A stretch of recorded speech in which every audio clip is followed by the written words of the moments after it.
Kirana terlalu baik hati, saat ini dia masih memikirkan orang lain. Kamu merasa kasihan pada mereka. Ketika kamu dikeluarkan dari keluarga Andersen, apa yang mereka lakukan? Mereka mengusirmu, kata Nathan. Kirana mengangguk. Memang benar. Hei, Wisnu, kenapa masih ada yang berdiri? Biarkan dia berlutut juga. Nathan berkata tidak puas. Mendengar ini, Kirana panik. Apa yang kamu lakukan? Itu kakek. Bagaimana kamu bisa memintanya berlutut? Kirana panik.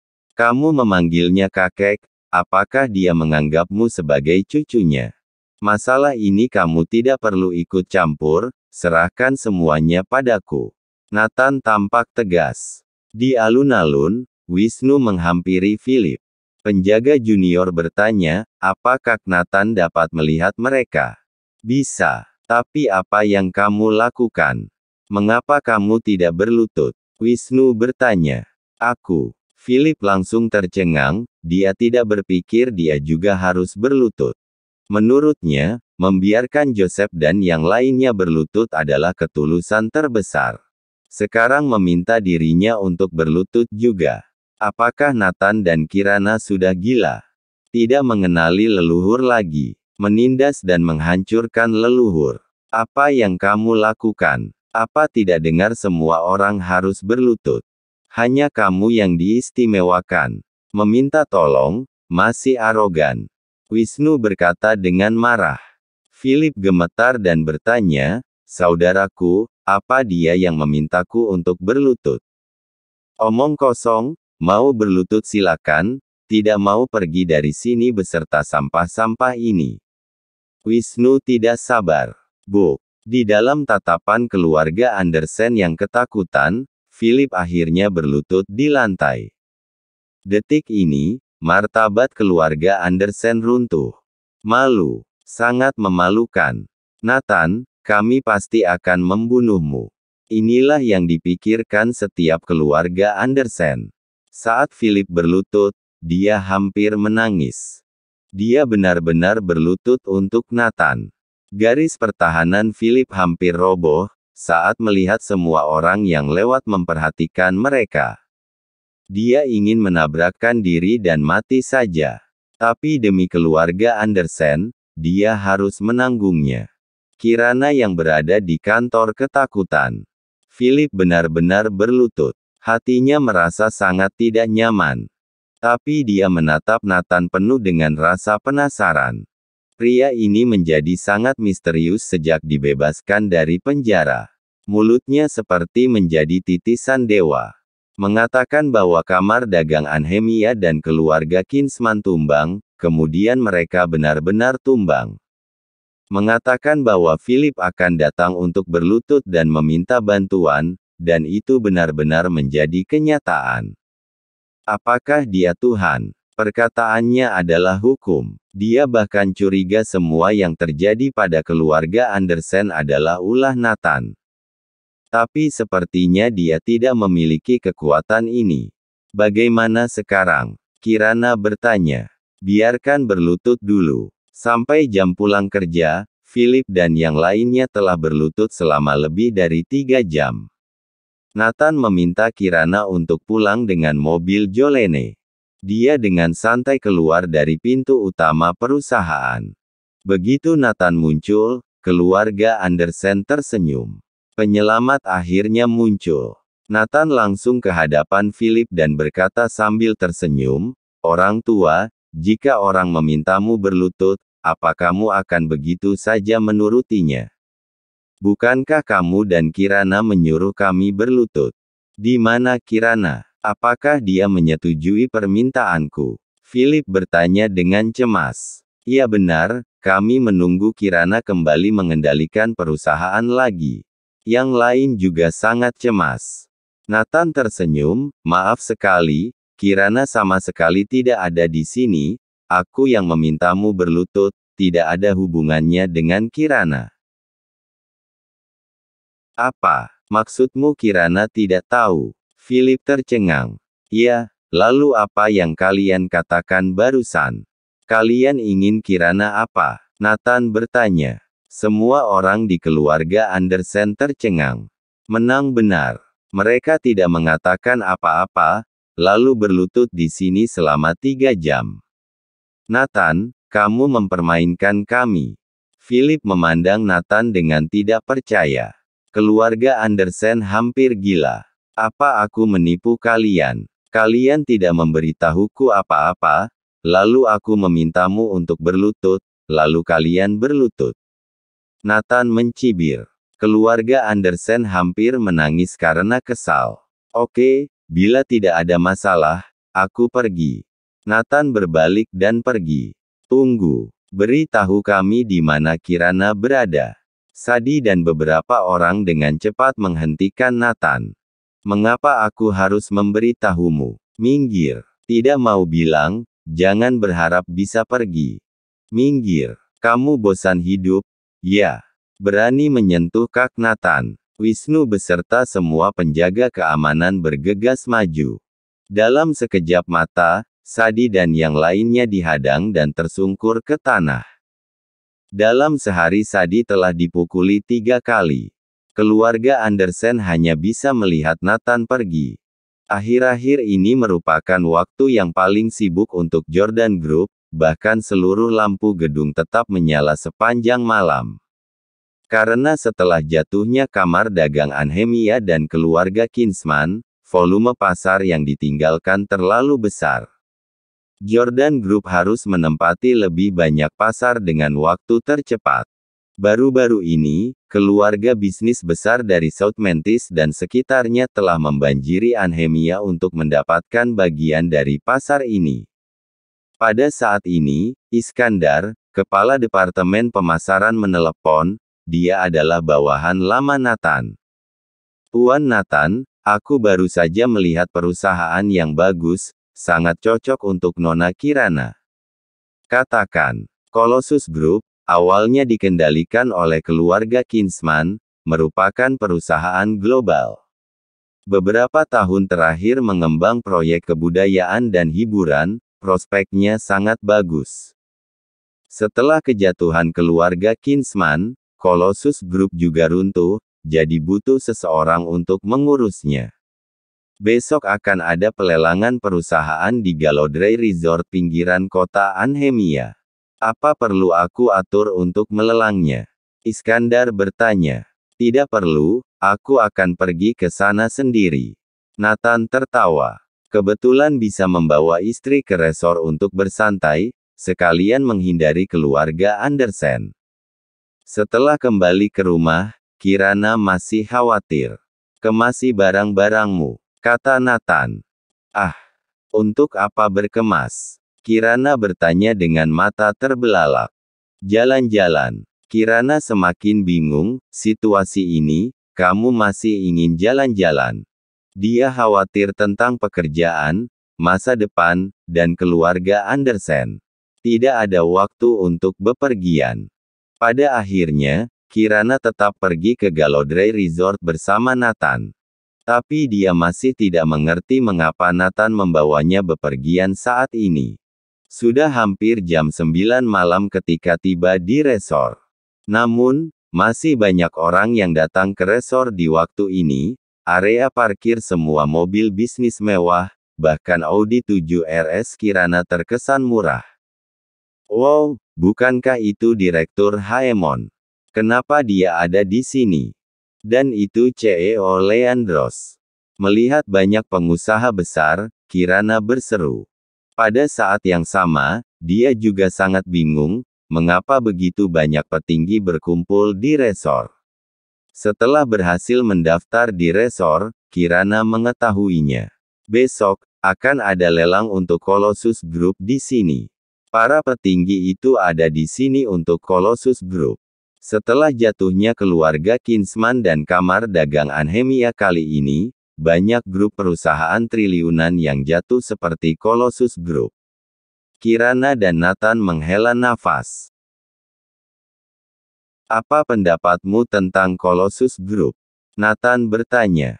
Sangat kuat. Tidak hanya makmur di real estate, tetapi juga di budaya dan hiburan, telah menciptakan banyak selebritas terkenal dan film online terbesar. Kirana tersenyum. Nathan mengelus kepalanya. Oke, aku akan menawar untukmu besok. Hahaha. Kirana tertawa terpingkal-pingkal. Jangan bercanda, penawaran Colossus Group mungkin dimulai dari harga 2 triliun. Kirana tersenyum. Sebelumnya, Nathan berkata untuk membiarkannya bangkit kembali. Tetapi penawaran untuk Colossus Group terlalu berlebihan. Dia pikir Nathan berbicara demikian hanya untuk menghibur dirinya. Namun, kita ikut saja pelelangan besok, menambah wawasan kita, kata Kirana. Tepat ketika keduanya hendak naik lift ke kamar, sebuah suara terdengar di belakang mereka. Kirana. Nathan dan Kirana berbalik dan melihat seorang pria dengan setelan jas, berusia 30-an, sangat energi, seperti pria sukses dalam kariernya. Hah, Kak Arion. Kirana mengenalinya. Ini adalah putra dari teman James. Dulu teman James hendak menjodohkannya, tetapi ditolaknya. Benar-benar kamu, kupikir aku salah lihat. Arion tersenyum sambil menatap Nathan dengan jijik. Kirana bertanya, apa Kak Arion bekerja di sini? Mendengar ini, Arion menegakkan tubuhnya dan berkata dengan bangga, ya, aku adalah manajer umum Galodray Resort. Ini kartu namaku. Arion masing-masing memberi Kirana dan Nathan kartu nama. Setelah melihat kartu nama, Kirana berkata dengan sopan, Kak Arion, sekarang sudah sukses. Arion merasa terangkat dan berkata dengan rendah hati, tidak seberapa, gaji tahunan hanya beberapa miliar, tidak dapat dibandingkan dengan kalian. Oh, maafkan aku, Kirana. Aku lupa kamu sudah tidak punya apa-apa. Aku mendengar berita 2 hari yang lalu bahwa perusahaanmu diambil kembali oleh keluarga Andersen. Dikeluarkan dari silsilah keluarga. Hais. Kirana, hidupmu kenapa begitu menderita? Dia melirik Nathan lagi dan berkata, yang lebih parah kamu mendapat suami seperti ini, baru keluar dari penjara, saat krisis begini, juga tidak bisa membantu sama sekali. Melihat Nathan dan Kirana tidak berbicara, Arion melanjutkan, saudaraku, bukan aku menggurui. Seorang pria dewasa, apa baik mengandalkan seorang wanita untuk hidup?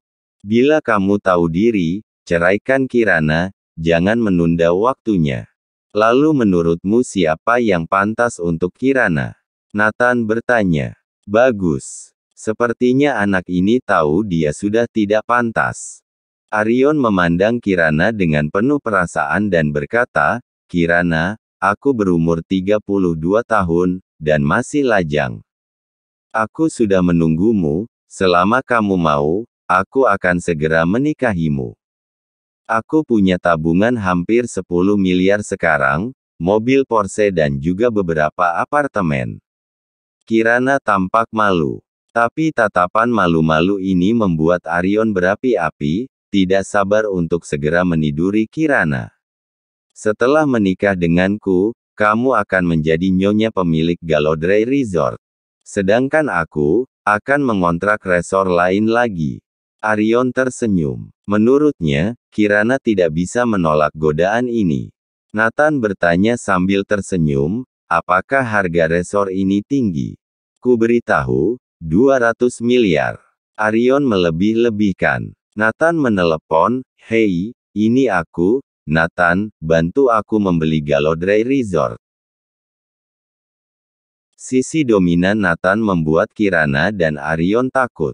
Tapi segera, Arion tertawa terbahak-bahak. Saudaraku, apa kamu terlalu banyak menonton film? Dengan satu panggilan telepon kamu membeli seluruh resort. 200 miliar. Arion mencibir. Hahaha, orang ini sudah gila. Ingin membeli resort. Dia pikir dia siapa? Hanya berlagak, sengaja mencari muka. Staf di sekitarnya tertawa. Bahkan Kirana merasa berlebihan. Meskipun kehilangan muka di depan Arion, itu tidak masalah, dia tidak peduli. Tapi Nathan selalu menyombongkan diri, lalu menjadi lelucon. Kak Arion, kami pergi dulu. Merasakan mata menghina dari orang-orang, Kirana tidak ingin lama-lama di sini. Dia menarik Nathan pergi. Kirana, simpan kartu namaku baik-baik, ingat hubungi aku bila kamu butuh sesuatu. Aku yang berkuasa di resor ini, kamu bisa melakukan apapun yang kamu mau. Arion tidak lupa mengingatkan. Setelah itu, Arion memberitahu staf lagi, pergi dan lihat di kamar mana mereka tinggal, ambilkan aku kuncinya. Hehe. Ekspresi mesum muncul di wajah Arion. Dia telah lama memiliki ide jahat tentang Kirana. Kali ini Kirana datang ke tempat yang dikuasainya, bagaimana bisa melepaskannya? Hehe, adik Kirana tunggu kasih sayang dari kakak. Hati Arion membara dan dia tidak tahan lagi. Setelah masuk kamar, Nathan menerima telepon. Halo, akuisisinya sudah berhasil. Bagus, besok bawa kontraknya ke sini, sekarang sudah malam, aku ingin istirahat. Kata Nathan. Kirana menatapnya sinis dan berkata, tidak ada orang lain di sini, kamu tidak perlu menyombongkan diri. Tidak ada gunanya membual denganku. Kirana mengira Nathan sedang membual. Namun nyatanya, keluarga Garrett benar-benar membeli resor tersebut setelah mendapat instruksi dari Nathan. Setelah itu, Nathan dan Kirana datang ke restoran untuk makan malam. Staf segera memberitahu Arion tentang keberadaan keduanya. Kesempatan datang. Arion ke dapur restoran. Makanan meja 08 yang mana? Arion bertanya. Di sini. Koki menunjuk. Arion diam-diam menaburkan sebungkus obat ke dalam beberapa hidangan. Ini adalah obat rahasianya. Sudah diuji coba bertahun-tahun. Banyak gadis cantik yang datang ke resor dibius kemudian ditiduri olehnya. Keesokan harinya, orang tersebut tidak tahu sama sekali. Arion dan pelayan datang ke meja Nathan. Adik Kirana, 2 hidangan dan sebotol anggur merah ini hadiah dariku. Semoga kalian bersenang-senang, terima kasih. Nathan merasa bahwa Arion memiliki niat buruk. Dia mencium baunya, benar saja, ada obat dalam makanan dan anggurnya. Tapi dia tidak mengungkapkannya. Makan bersama Kirana seperti biasa. Arion di kejauhan terus melihatnya. Malam ini telah siap. Efek obat itu muncul 1 jam kemudian, dia bisa melakukan apapun yang dia inginkan dengan Kirana. Kirana masih tidak tahu apa yang sedang terjadi. Saat makan dia menyikut Nathan, memberi kode untuk melihat ke sampingnya. Nathan meliriknya dan hampir muntah. Ada 3 pria yang duduk di meja sebelah. Ketiga pria itu berbadan kekar, tetapi memakai riasan tebal, alas bedak yang tebal, alis dipangkas rapi dan memakai lipstik. Yang lebih menghebohkan ketiga orang itu genit, dengan kata-kata yang manja, serta jari pesolek. Sesekali mereka bertiga berciuman. Gay. Setelah Nathan melihatnya, kata itu muncul di benaknya. Saat ini masyarakat semakin terbuka, gay tidak hanya berwajah putih kecil, tetapi juga banyak pria kekar yang suka berolahraga seperti ini. Semakin besar badan mereka semakin suka bermain. Melihat ketiga pria berotot itu menggoda, Nathan merasa seperti akan memuntahkan makanan yang dia makan. Kirana juga sama, sekujur tubuhnya merinding. Suamiku, ayo cepat makan, kita pergi setelah makan. Kirana berbisik. Oke. Keduanya segera mempercepat makan mereka. Setelah makan, Kirana merasa sangat mengantuk. Sesampainya di kamar, langsung tertidur. Rupanya obat itu bereaksi. Namun, ramuan ini tidak memiliki efek pada Nathan. Dia duduk di sofa dan menunggu. Saat ini, Arion di kantor tidak tahan lagi. Dia menunggu setengah jam lagi untuk bertindak. Saat itu efek obat sudah bereaksi. Dia berjingkat ke kamar Nathan. Dia membunyikan bel pintu terlebih dahulu, tidak ada jawaban untuk waktu yang lama. Dia mengetuk pintu lagi, tetapi tidak ada jawaban. Akhirnya, dia mengeluarkan kartu kamar, membuka pintu dan diam-diam masuk ke kamar. Setelah dia menyalakan lampu, melihat Kirana berbaring di tempat tidur, dia segera bernafsu. Oh iya, di mana Nathan? Arion tidak melihat Nathan, segera mencari kemana-mana. Bang! Tepat saat itu, dia tiba-tiba dipukul, matanya menjadi gelap kemudian pingsan.